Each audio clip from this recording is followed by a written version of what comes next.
Good morning friends. இந்த video நம்ம July மந்தோட 20-21 affairs க்ளவுடோட insights தான் பார்க்க போகிறோம். ஸோ ஃபஸ்ட் நியூஸ் என்ன அப்படின்னா, நம்முடைய பிரைம் மினிஸ்டர் இருக்கார் இல்லையா, ஸோ அவர் வந்து 2 ஸ்டேட்டுக்கு விசிட் போயிருக்காரு. எந்தெந்த state? Bihar and west Bengal. ஓகேங்களா? ஸோ எதனால் அப்படின்னா, பீகாரில் வந்து நவம்பரில் எலெக்ஷன் வருது, வெஸ்ட் பெங்காலில் வந்து அடுத்த வருஷம் 2026 எலெக்ஷன் வருது. ஓகே, அதுக்காக போகல. நீங்கள் போனது எதுக்காக அப்படிங்கிறது நீங்கள் சும்மா படிச்சுக்கலாம். ஓகே, இங்கே போய் சில நலத்திட்டங்களை இனிஷியேட் பண்ணியிருக்காரு. இதில் எது முக்கியம் அப்படின்னு கேட்டிங்க அப்படின்னா, சும்மா இது வந்து ஜஸ்ட் ஒரு டைம் ரீட் மட்டும் பண்ணிங்க. பெருசாக இதில் வர்றதுக்கான வாய்ப்பு வந்து பாசிபிலிட்டி ரொம்ப கம்மி தான். வந்துச்சு அப்படின்னா முக்கியமாக எதுன்னு பார்த்தீங்கன்னா இதுதான் வரும். இந்த 160 கோடி வந்து 40,000 வீடு கட்டுறதுக்காக பிரதான் மந்திரி ஆவாஸ் யோஜனா கிராமின். ஓகே, இது எந்த வருஷம் பிரதான் மந்திரி ஆவாஸ் யோஜனா எந்த வருஷம் ஸ்டார்ட் பண்ணாங்க அதை பார்த்து வச்சுக்கோங்க. ஓகே, அவ்வளோதான். அமௌண்ட்டு 40,000 வீடு ஆவாஸ் யோஜனா, அவ்வளோதான் முக்கியம். ஓகே, ஸோ அதே மாதிரி செல்ஃப் ஹெல்ப் குரூப்ஸுக்கு வந்து ஒரு 400 கோடி இது பண்ணுறதுக்காக Deen Dayal Antyodaya Yojana, national rural livelihood mission இருக்கு இல்லையா, அது மூலமாக வந்து செல்ஃப் ஹெல்ப் குரூப்ஸுக்கு வந்து இம்ப்ரூவ் பண்ண போகிறாங்கன்னா கவுண்ட் வந்து 61,500, அமௌண்ட் வந்து 400. ஸோ இதை தாண்டி வேறு என்ன இருக்குது? இதில் ஒன்றுமே கிடையாதுங்க. இதெல்லாம் சும்மா அந்த இன்ஃப்ராஸ்ட்ரக்சர் ப்ராஜெக்ட்ஸ், இதை பற்றின நியூஸ் எல்லாம் எதுவும் வராது. அவ்வளோதான். அடுத்தது வந்து பிஎஸ்ஐ இருக்காங்க இல்லையா, bureau of Indian standards. So அவங்க என்ன பண்ணியிருக்காங்க அப்படின்னா, ஒரு எவ்வளோன்னா 8 ஹால்மார்க் இதுக்கு வந்து கிரேடிங் கொடுத்துருக்காங்க. இதுக்கெல்லாம் கம்பல்சரி வந்து சர்டிஃபிகேட் வாங்கணும் அப்படின்னு சொல்லி. ஸோ அதை வந்து புதுசாக ஜாயின் பண்ணது வந்து பார்த்திங்கன்னா இந்த 9 கேரட் கோல்டு. ஓகே, இது வந்து எப்போ இருந்து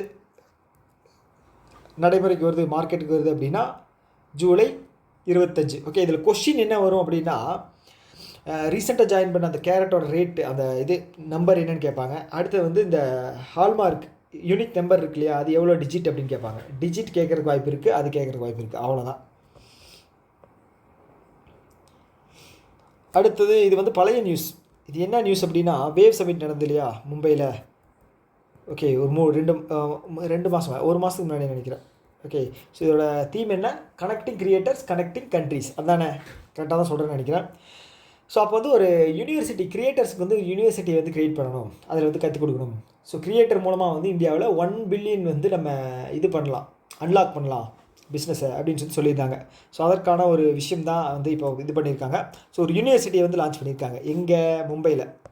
ஓகே, ஸோ அந்த யூனிவர்சிட்டி பேர் என்ன அப்படின்னா Indian institute of creative technology. Okay, creative technology அதுதான் அந்த யூனிவர்சிட்டியோட நேம். ஃபஸ்ட்டு யூனிவர்சிட்டி எங்கே? NFDC complex Mumbai. அவ்வளோதான். ஒரு கண்டென்ட். ஓகே, அதுக்கப்புறம் வந்து பார்த்தீங்க அப்படின்னா பிரசார் பாரதியும் மும்பை கவர்மெண்ட்டும் சேர்ந்து ஒரு ஃபிலிம் இதில் வந்து ஒரு அக்ரிமெண்ட் போட்டிருக்காங்க, 2வது கண்டென்ட். ஓகே, அடுத்தது வந்து இதில் அவ்வளோதான்.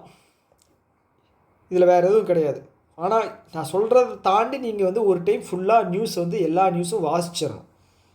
ஓகே ஓகே இதுக்கு 3வது வந்து பார்த்திங்கன்னா, இதுக்கு வந்து பட்ஜெட் வந்து இந்த இன்ஸ்டியூட் இருக்கு இல்லையா, அதுக்கு வந்து பட்ஜெட் 400 கோடி வந்து ஒதுக்கியிருக்காங்க. 400 கோடி ஒதுக்கியிருக்காங்க. அவ்வளோதான்.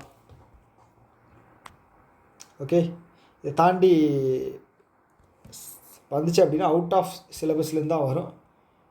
ஓகே, இது வந்து பார்த்திங்க அப்படின்னா ஒரு டெக்னாலஜி அப்கிரேடேஷன். இது வந்து படிச்சுங்க ஒன் டைம். இதில் கொஸ்டின் வர்றதுக்கு ரேர் தான், வாய்ப்பே இல்லை. ஸோ இதுவும் வந்து பார்த்திங்க அப்படின்னா ரேர் தான். ஸோ இது வந்து என்ன அப்படின்னா, இந்த ஜெய் வக்கீல் ஃபவுண்டேஷன் இருக்காங்க இல்லையா, அவங்க வந்து இந்த திவ்யாஞ்சன் இன்டெலெக்சுவல் டிசபிலிட்டி அவங்களுக்கு வந்து ஒரு எஜுகேஷன் சிஸ்டம் வந்து அவங்களுக்கு கொடுக்க போகிறாங்க. ஸோ அது வந்து பார்த்திங்கன்னா தீஷான் அபியான், அதுக்கு கீழே வந்து இது பண்ண போகிறாங்க. ஸோ இது வந்து தீஷா அபியான் வந்து லான்ச் பண்ணது வந்து 2019. இது மட்டும் பார்த்துங்க போதும். இது எந்த மினிஸ்ட்ரிக்கு கீழே வருது அப்படிங்கிறதும் கேட்குறதுக்கு வாய்ப்பு இருக்குது. அதை ஒரு டைம் பார்த்துங்க. ஓகே, அவ்வளோதான். அடுத்தது என்ன? இந்த நாளோட 20-21 ஒரு நியூஸ் வருது அப்படின்னா அது இந்த நியூஸாக தான் இருக்கும். Okay, ministry of skill development and entrepreneurship அவங்க என்ன பண்ண போகிறாங்க அப்படின்னா ஒரு 5 சென்டர் ஆஃப் எக்ஸலன்ஸ் வந்து இது பண்ண போகிறாங்க, ஐடிஐ அப்கிரேடேஷன் இதில். ஓகே, இது நம்ம முன்னாடியே பார்த்துருந்தோம். ஓகே, என்ன அப்படின்னா ஒரு 1000 ஐஐடிஸை வந்து அப்கிரேட் பண்ண போகிறாங்க. அதுக்கு வந்து ஒரு 60,000 கோடி வந்து ஒதுக்கியிருந்தாங்க. ஞாபகம் இருக்கா? இதில் வந்து சென்ட்ரல் வந்து 50%, ஸ்டேட் வந்து பார்த்திங்க அப்படின்னா 20,000 கோடி, அப்புறம் இண்டஸ்ட்ரீஸ் எல்லாம் சேர்த்து 10,000 கோடி, இவங்க வந்து 30,000 கோடி. இந்த 30,000 கோடியில் வந்து 50% வந்து கடன் வாங்க போகிறாங்க. 50%, அதாவது 15 கோடி வந்து பார்த்திங்கன்னா சென்ட்ரல் கவர்மெண்ட் தரும், 15,000 கோடி. மிச்சம் 15,000 கோடி வந்து ஏடிபி, இந்த மாதிரி ஏஐடி இது அப்புறம் வந்து வேர்ல்டு பேங்க் இவங்ககிட்டலாம் கடன் வாங்க போகிறாங்களாம். ஸோ இதுதான் விஷயம். ஸோ அதில் வந்து என்ன கொடுத்துருக்காங்க அப்படின்னா, இந்த சென்டர் ஆஃப் எக்ஸலன்ஸ் இருக்கு இல்லையா, நான் சொன்ன மாதிரி இதன் மூலமாக வந்து பார்த்தீங்க அப்படின்னா 20 லட்சம் இளைஞர்களுக்கு வந்து அடுத்த 5 வருஷம் வந்து இது பண்ண போகிறாங்களாம். ஒன்று ஃபஸ்ட்டு. அதுக்கப்புறம் வந்து பார்த்திங்கன்னா இங்கே இருக்கு இல்லையா, சொன்னேன் இல்லையா 2. ஸோ இந்த கண்டென்ட் வந்து எல்லாமே முக்கியம். ஓகே, ஸோ இதிலேருந்து ஸ்டேட்மெண்ட் பேஸ்டு கொஷின்ஸ் வரும் கண்டிப்பாக. ஓகே, ஸோ அடுத்தது வந்து இந்த 5 சென்டர் ஆஃப் எக்ஸலன்ஸ் வந்து ரொம்ப ரொம்ப முக்கியம். ஸோ எங்கெங்கே இருக்குது, புவனேஸ்வர், சென்னை, ஒடிசா, இப்படி வச்சுக்கலாம், ஒடிசா, தமிழ்நாடு, தெலுங்கானா, உத்தரப்பிரதேஷ், பஞ்சாப்.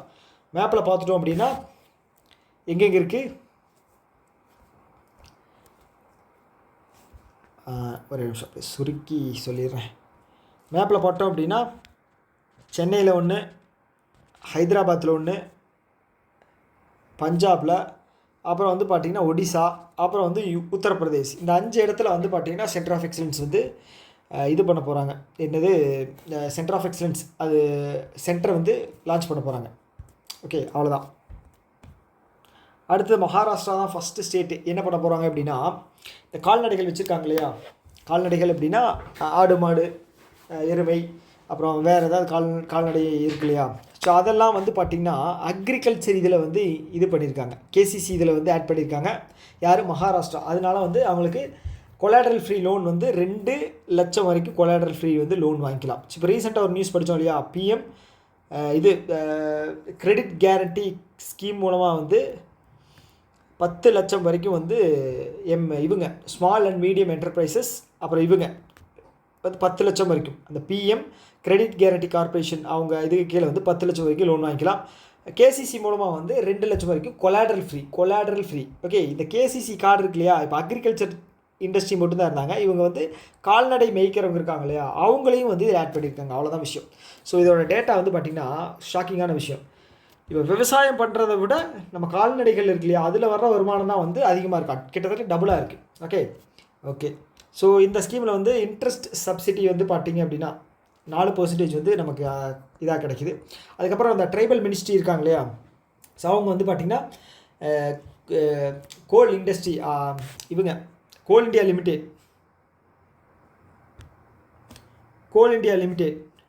ஓகே, கோல் இண்டியா லிமிடெட் கூட சேர்ந்து சத்தீஸ்கர் மாநிலத்தில் இருக்கக்கூடிய அந்த ட்ரைபல் மக்கள் இருக்காங்களே அவங்களோட வாழ்க்கையை வந்து உயர்த்துறதுக்காக, ஸோ அவங்களோட எஜுகேஷனை வந்து அதிகம் பண்ணுறதுக்காக. ஏன்னா வந்து அதிகமாக கோல் இண்டஸ்ட்ரி இருக்கிறது வந்து பார்த்திங்க அப்படின்னா நான் சொன்ன மாதிரி நார்த் ஈஸ்ட்டில் வந்து இவங்க ஒடிசா, பீகார், சத்தீஸ்கர், ஜார்க்கண்ட். சத்தீஸ்கரில் வந்து பார்த்திங்க அப்படின்னா அவங்களோட வாழ்வாதாரம் வந்து பெருசாக பாதிக்கப்படும். ஸோ ஒரு கெட்டது பண்ணால் நல்லது பண்ணணும் இல்லையா, ஸோ அதனால தான். ஓகே, நம்ம வந்து கார்ப்பரேட் சோஷியல் ரெஸ்பான்சிபிலிட்டி ஸ்கீம் ஒன்று இருக்குது இல்லையா, ஸோ அதுக்கு கீழே வந்து பார்த்திங்கன்னா எல்லா கம்பெனியும் அவங்களோட லாபத்தில் 2% வந்து ஸோ இந்த மாதிரி பொது சேவைக்கு பண்ணணும். ஸோ அந்த மாதிரி விஷயம் வச்சுக்கிங்களேன். ஸோ இவங்க வந்து ஒரு 10 கோடி ரூபா செலவில் வந்து இவங்களோட வாழ்க்கை தரத்தை வந்து உயர்த்த போகிறாங்க. அது எப்படி பண்ண போகிறாங்க அப்படின்னு தெரியல. ஸோ எந்த ஸ்டேட் அப்படிங்கிறத பார்த்து வச்சுங்க, மினிஸ்ட்ரி ஆஃப் கோல். ஸோ இது வந்து பார்த்திங்கன்னா செப்பா நமக்கு வந்து நிறையா டைமில் எக்ஸாமில் வந்திருக்கு. Okay, comprehensive economic partnership agreement யார் கூட நம்ம வச்சுருக்கோம், UAE கூட. ஓகே, ஸோ இதுக்கு வந்து ஒரு கவுன்சில் இருக்குது. ஸோ அந்த கவுன்சிலும் பனாரஸ் யூனிவர்சிட்டியில் இருக்கிற அட்டல் இன்குபேஷன் சென்டர். ஓகே, இந்த கவுன்சிலும் இந்த இன்குபேஷன் சென்டர் 2 பேரும் சேர்ந்து ஸ்டார்ட் அப்பை இன்க்ரீஸ் பண்ண போகிறாங்க. அவ்வளோதான் விஷயம், ஒன்றுமே கிடையாது. அடுத்தது வந்து பாரத் எர்த் மூவர்ஸ் லிமிடெட் இருக்காங்க இல்லையா, இவங்க வந்து பெரும்பாலும் வந்து இந்த கனரக வாகனங்கள் இருக்கு இல்லையா, ஜேசிபி, அப்புறம் வந்து டிப்பரு, அப்புறம் வந்து பார்த்தீங்க அப்படின்னா அப்புறம் வேறு என்ன சொல்கிறது, பொக்லைன் இயந்திரம், ஸோ இந்த மாதிரி புல்டோசர்ஸ், இந்த மாதிரி கனரக இயந்திரங்களை மட்டும்தான் வந்து இவங்க பண்ணி கொடுப்பாங்க. ஸோ இப்போ வந்து கிட்டத்தட்ட வந்து பார்த்துட்டிங்க அப்படின்னா ஒரு 185 கோடிக்கு வந்து பார்த்திங்கன்னா கிட்டத்தட்ட ஒரு 79 புல்டோசர்ஸ் வந்து பில்டு பண்ணி தந்திருக்காங்க. அவ்வளோதான் விஷயம், வேறு எதுவும் கிடையாது. ஸோ நான் சொன்னேன் இல்லையா, அந்த பாரத் எர்த் மூவர்ஸ் லிமிடெட் அவங்க எதுக்கு பேர் போனவங்க அப்படிங்கிறத தெரிஞ்சிட்டிங்க அப்படின்னா அடுத்த நியூஸில் படிக்கும்போது ஈஸியாக இருக்கும். ஓகே, அடுத்தது வந்து சுவிட்சர்லாண்ட் இருக்காங்க இல்லையா, இந்த சுவிட்சர்லாண்ட் வந்து எல்லோரும் ஒரு அக்ரிமெண்ட் போடுறாங்க இந்தியா கூட, நானும் ஒரு அக்ரிமெண்ட் போடுறேன் அப்படின்னு சொல்லி என்ன பண்ணியிருக்காங்க அப்படின்னா டேப்பா. போன டைமில் என்ன பார்த்தோம், சேப்பா அப்படின்னு பார்த்தோம். இது வந்து TEPA, trade and economic partnership agreement. யார் கூட? யூரோப்பில் இருக்கிற ஒரு சில கண்ட்ரிஸ் கூட. அது எந்தெந்த கண்ட்ரிஸ் அப்படி கொடுத்துருப்பாங்க, பார்த்து வச்சுங்க. ஓகே, இது வந்து எப்போ இம்ப்ளிமெண்ட் ஆகுது அப்படின்னா அக்டோபர்லேருந்து 1. யார் கூட? சுவிட்சர்லாண்டு கூட 2. அவ்வளோதான். இந்த டேப்பா அதோட ஃபுல் ஃபார்ம் வந்து தெரிஞ்சு வச்சுக்கோங்க, trade and economic partnership agreement. அவ்வளோதான். அடுத்தது வந்து பார்த்தீங்கன்னா அப்படின்னா இந்த அக்ரிமெண்ட் மூலமாக வந்து இந்தியாவில் வந்து ஒரு 100 பில்லியன் இன்வெஸ்ட்மெண்ட் வந்து நெக்ஸ்ட் 15 வருஷத்தில் வருமா. 3வது கண்டென்ட். அடுத்தது 4வது வந்து சுவிட்சர்லாண்டு வந்து இந்தியாவோட 12th இன்வெஸ்டர். 4வது கண்டென்ட். அவ்வளோதான். ஓகே, அடுத்தது ஐஎன்எஸ் சந்தியாக்கு இருக்காங்க இல்லையா, அவங்க வந்து மலேசியாவில் வந்து ஹைட்ரோ இதுக்கு வந்து டாக்கிங் பண்ணியிருக்காங்க. இவங்க தான் வந்து first hydro vessel. Okay, Sandhya Malaysia. Sandhya கிடையாது, சந்தியாக். நான் வந்து மலேசியா இருக்கிறனால சந்தியான்னு சொன்னேன். சந்தியாவுக்கு வந்து மலேசியாவில் டாக் பண்ணியிருக்காங்க. இதோட வெசல் நேம் வந்து கேட்கலாம். ஐஎன்எஸ் சந்தியாவுக்கு 1. எந்த கண்ட்ரின்னு கேட்கலாம் 2. அடுத்தது வந்து இது யார் பில்டு பண்ணா கேட்குற வாய்ப்பில் படித்து வச்சுங்க. 3 சந்தியாக் பில்ட் பண்ணுது. அவ்வளோதான். அடுத்தது வந்து இவங்க அந்த இவங்க வெல்த் கம்பெனி இருக்காங்க இல்லையா, அவங்க வந்து செபிக்கிட்ட அப்ரூவல் வாங்கிக்காங்க மியூச்சுவல் ஃபண்டு இது பண்ணுறதுக்காக, ஓப்பன் பண்ணுறதுக்காக. அவ்வளோதான். பெரிய இதெல்லாம் கிடையாது. ஸோ இந்த நியூஸும் வந்து பெரிய நியூஸ் கிடையாது. ஓகே, அடுத்தது இது வேணால் கொஞ்சம் படித்து வச்சுக்கோங்க. இந்த ஜியோ ஃபினான்ஸ் இருக்கு இல்லையா, அவங்களும் ஏர்லைன்ஸ் வந்து பார்த்திங்கன்னா ஜெர்மனி கம்பெனியோடது, ஜெர்மன் கண்ட்ரியோட ஒரு இன்சூரன்ஸ் கம்பெனி. இவங்க 2 பேரும் சேர்ந்து 50-50 வந்து ரீஇன்சூரன்ஸ் கம்பெனி. ஓகே, ரீஇன்சூரன்ஸுங்கிறது வேறு, இன்சூரன்ஸ் அப்படிங்கிறது வேறு. இப்போதைக்கு வந்து இந்தியாவில் ரீஇன்சூரன்ஸ் வந்து 2 கம்பெனி இருக்குது. ஒன்று வந்து ஜிஐசி, இன்னொன்று வந்து பார்த்திங்கன்னா வேல்யூ ஆட்டிக்ஸ். ஓகேங்களா. ஸோ இவங்க வந்து ப்ரைவேட்டாக வரக்கூடிய செகண்ட் கம்பெனியாக இருப்பாங்க. யார்? ஜியோவும் ஏர்லைன்ஸும் சேர்ந்து. ஓகே, அவ்வளோதான். தீம் வந்து பார்த்திங்கன்னா இன்சூரன்ஸ் ஃபார் ஆல் அப்படிங்கிற தீமில் தான் வந்து இதை கொண்டு வர்றாங்க. ஓகே, அவ்வளோதான். இவங்க வந்து பார்த்திங்கன்னா இந்த எஸ்பிஐ இருக்காங்க இல்லையா, ஐசிஎம்ஆர் கிடையாது, ICAR, Indian council of agricultural research. இந்த எஸ்பிஐ வந்து சுகர் கேன் ப்ரீடிங் இன்ஸ்டியூட் கோயம்புத்தூரில் இருக்குது. இவங்க ஒரு ப்ரைஸ் வின் பண்ணியிருக்காங்க. எதுக்காக அப்படிங்கிற பார்த்து வச்சுங்க. 1 யார் வின் பண்ணால், 2வது எதுக்காக வின் பண்ணாங்க. ஓகே, ஸோ இது வந்து இந்த ப்ரைஸ் வந்து எப்போ தந்தாங்க அப்படின்னா 97வது ஃபவுண்டேஷன் டே. யாரோடது? ஐசிஏஆரோட 97வது ஃபவுண்டேஷன் டே. 97 நம்பர் முக்கியம். 3வது கண்டென்ட். அவ்வளோதான். அடுத்தது இது தேவையில்லாதது, இது படித்து வச்சுங்க ஒரு டைமு, ஆனால் தேவையில்லை தான். இதுவும் வேண்டாம். கடைசியான நியூஸ் என்ன அப்படின்னா தமிழ்நாடு வந்து ஜூலை 18 வந்து தமிழ்நாடு டே அப்படிங்கிறது செலிப்ரேட் பண்ணுறோம். அவ்வளோதான். ஓகே. ஸோ இந்த வீடியோவில் வந்து நான் வந்து உங்களுக்கு எடுக்கிறது இது வந்து யூஸ்ஃபுல்லாக இருக்கா? ஓகே, எனக்கே வந்து கொஞ்சம் டவுட்டாக இருக்குது எதுக்கு இந்த கிளாஸ் எடுக்கிறோம் அப்படிங்கிறது. ஏன்னா வந்து ஸ்பீடாக நான் வந்து சொல்லிட்டு போயிடுறேன் இல்லையா. ஸோ அதனால் வந்து எனக்கே வந்து கொஞ்சம் கஷ்டமாக இருக்குது.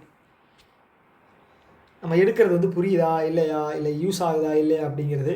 ஸோ ஸ்லோவாக எடுக்கணுமா, இல்லை இதே மாதிரி எடுக்கணுமா, இல்லை எலாபரேட்டாக சொல்லணுமா அப்படிங்கிறத கீழே கமெண்ட் பாக்ஸில் சொல்லுங்கள். Okay, tata, by.